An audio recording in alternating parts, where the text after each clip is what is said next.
थाना इंचौली में 28 तारीख को दोपहर 3:55 पर डायल 112 पे सूचना प्राप्त हुई थी कि ग्राम धनपुर के रहने वाले नैन सिंह जी जो बीएसएफ में कार्यरत जवान हैं और छुट्टी पर घर आए हुए थे, उनका गोली लगा हुआ शव बरामद हुआ है। उनके परिजनों द्वारा ये सूचना दी गई थी।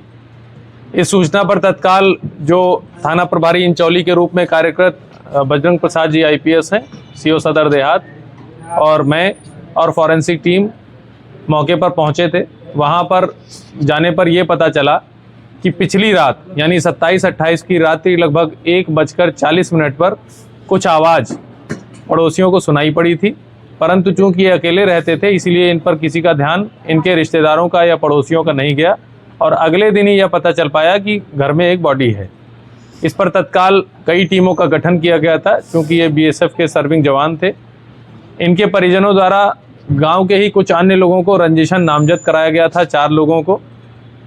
उसमें पुलिस पर बड़ा दबाव था कि उन पर कार्रवाई की जाए, लेकिन इसमें फॉरेंसिक्स का यूज़ करते हुए कि गोली किधर से किधर ट्रैवल की है, इसमें बजरंग प्रसाद जी ने बड़ा अच्छा कार्य किया है।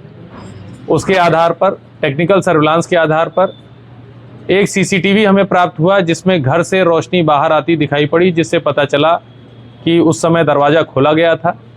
और अन्य जानकारियां जब की गई टेक्निकल और ह्यूमन सर्विलांस से, तब ये पता चला कि मृतक नैन सिंह के जो मौसेरे भाई हैं गुलशन, उनका और नैन सिंह जी की पत्नी का, जो काफ़ी समय से उनसे अलग रह रही थी, उनके बीच में संबंधों की बात आई थी, जिसको लेकर नैन सिंह जी द्वारा मृतक नैन सिंह जी द्वारा गुलशन से गाली गलौज किया गया था।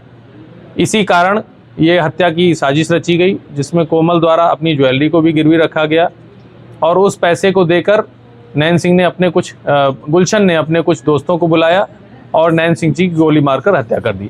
इसमें 5 लोगों को, जिसमें मृतक नैन सिंह जी की पत्नी, उनके मौसेरे भाई गुलशन और 3 अन्य लोग हैं, गिरफ्तार किया गया है।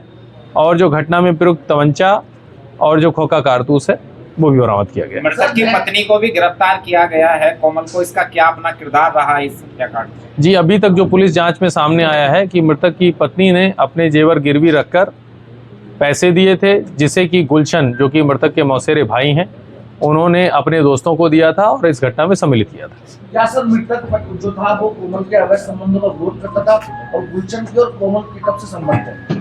जी, इस पर हम कोई जानकारी हमारे पास नहीं है, लेकिन ये बात सामने आई है कि ये जब से वो अलग रह रहे थे तब से इस प्रकार के संबंधों की बात सामने आई है।